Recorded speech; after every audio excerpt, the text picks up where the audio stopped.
Hey everybody, welcome back to Creating Scenery for Microsoft Flight Simulator. This is a supplement to the ground marking video I did just a couple days ago. Who says that an old dog can't learn new tricks? Okay, it's not a new trick, it's just an update. One of our viewers told me that you do not have to make mirrored images when you're using aprons to put ground markings. And there is now a button that allows you to flip the UVs in the sim when you're placing them. So I'm going to show you how to do that. So yeah, I learned new things too. All right. So we're in the sim. Got my airport. Zoom out here, and I'm going to come over to where I have one of those projected meshes on the ground. Not that one. Yeah, let's go ahead and use this one. It doesn't matter which one we use. All right. If you remember me in the last video placing these, okay, this is a projected mesh with 0.5 right, 23 left. All right. Now, the only difference, there's no difference actually. So I'm going to bring up and let's go into our project. Gonna come down here and come here.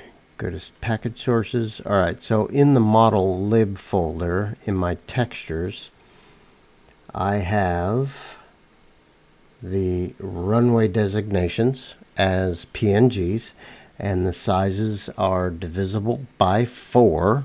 Okay, so they're correct format.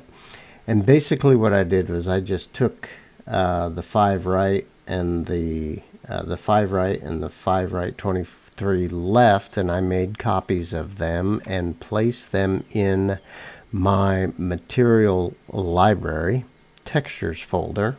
So these are identical. These are identical of what's in my model lib textures folder. All right, made no difference. Didn't do anything different. Just copied them over. All right. Once you have those in your material libraries, and I'm going to explain material libraries in an upcoming video because I'm going back and remaking some of my older videos to be more up to date. Okay, so it's good that I learned this. Okay, but we're all here and doing this together. All right, so to get these in your material library, you're gonna, if you have a material library, hopefully you do. If you don't, like I said, video coming up, I'm going to show you how to do that. All right, but let's say you have a material library. So you're going to open up your material editor and you're going to choose your material library. Notice in the last video I only had taxi markings. Okay, now I have runway 5 right and runway 5 right 23 left. Okay, I'm going to show you how to add those. I'm not going to actually add those because I already have them, but if you want to add a new image to your material library, you're going to go to File, New, and then you're going to get this box. You're going to give it a name by typing this here and hitting Enter, and then you're going to click inside this black box, and you're going to migrate over to where you have your images. In this case, it's going to be the Material Libraries Textures folder, and you're just simply going to click the image that you want and open. Now I'm going to cancel, but open, and then that image will show up inside this box. Then you simply click Save, and it will show up on this list over on the right. Okay? Now, once you have it in there, if you want to add, we're going to add this 0.5 right. And yes, this military base has a leading 0. Okay, I'm going to go to Objects. I'm going to come over here to Apron. I'm going to add a square apron, and it places it right there, okay? But I need to move its priority up so it's sitting on top of the taxiway. So I'm going to go to Properties, and I am going to click. I've been putting my priorities of 3, so I know that it's on the top of my taxiway. Okay, now go back over to your material editor, choose the image that you want to add, and left click and drag and drop that onto surface in the properties. And there's our text. Now notice it's mirrored. Okay, it mirrored something that was correct. If my image was mirrored, it would read correctly. It would look this way. All right, but since my image is correct to begin with, they have added a FLIP UV tick over here. So click that, and your image is now correct. All right, now we need to scale it. So I'm going to do some rotation here. I'm going to rotate this, and then I'm going to scale it. Okay, let's see if I want to just do it by hand. All right, I'm just going to do it by hand. I can type in a scale factor if I wanted to. All right, but I'm going to click this handle. I'm going to drag this down. Then I'm going to click this handle, drag this up. Okay, and then I'm going to click this handle, and I'm going to drag it over here. So it's roughly the same size. It's not perfect, right? Now when I move, now when I move the whole thing, there we go.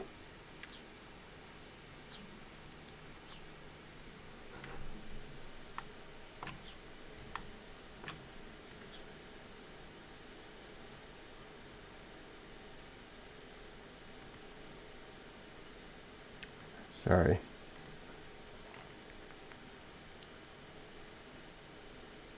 So when I move the whole thing, they roughly look like each other. All right, so what I'm going to do is I'm going to delete this, and we are going to add, delete that. Did I have 2 of them? I might have had 2 of them. All right, so I'm going to go to Objects. I'm going to go to Square, Add, go to my priorities, move my priority up to 3, okay, and I'm going to go to Material Library, choose my graphic, drop that on surface, and then I'm going to flip the UV. Okay, I'm going to rotate it again, and I'm going to scale this with a number instead. I'm going to go 0.1. It might be too small, but that's all right.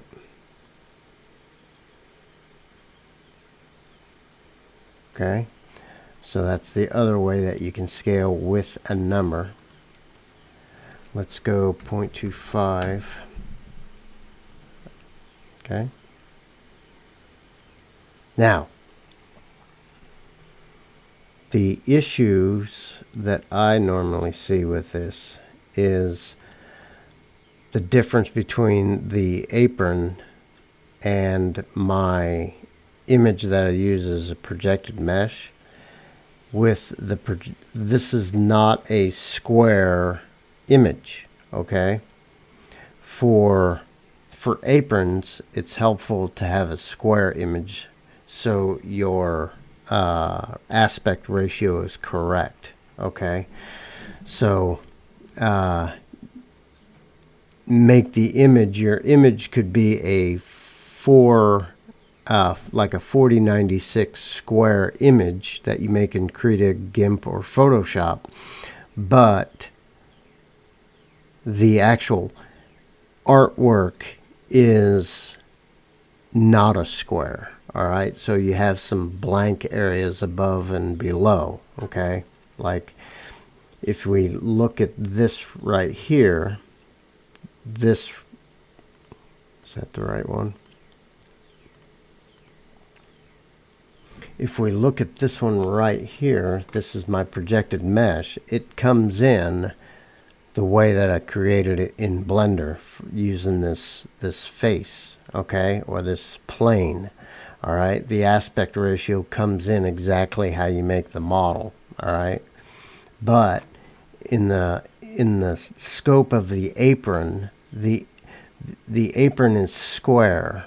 All right, so the image not being square gets distorted, okay, because it has to fit that image in a square, and my original image is not square, it's a rectangle. All right, but you can play around with trying to scale it to get it to look correct. The other way is to make your overall image square, but the actual artwork itself is rectangle like this, and you just have some blank, you have some transparent properties, transparent areas below, above and below your artwork. I hope that makes sense. Okay, maybe I should make a video on that, huh? Okay, but yes, the big thing about this update was you can use images that are not mirrored, but make sure that in the properties of that apron you click the flip UV. All right, but remember, the apron wants to bring it in as a square, so if your image is not square, it's going to get distorted. Okay, so that's what I have to tell you. So there is a flip UV tick box in the new SDK. I hope this is helpful. Please comment, please subscribe, please share. Your comments do help, because this is a perfect example. I learned something new yesterday, and I want to pass that on to you guys. If you feel inclined to support me in making these videos and my scenery, buymeacoffee.com/myphysicalworld. I will see you guys on the next video. See you later.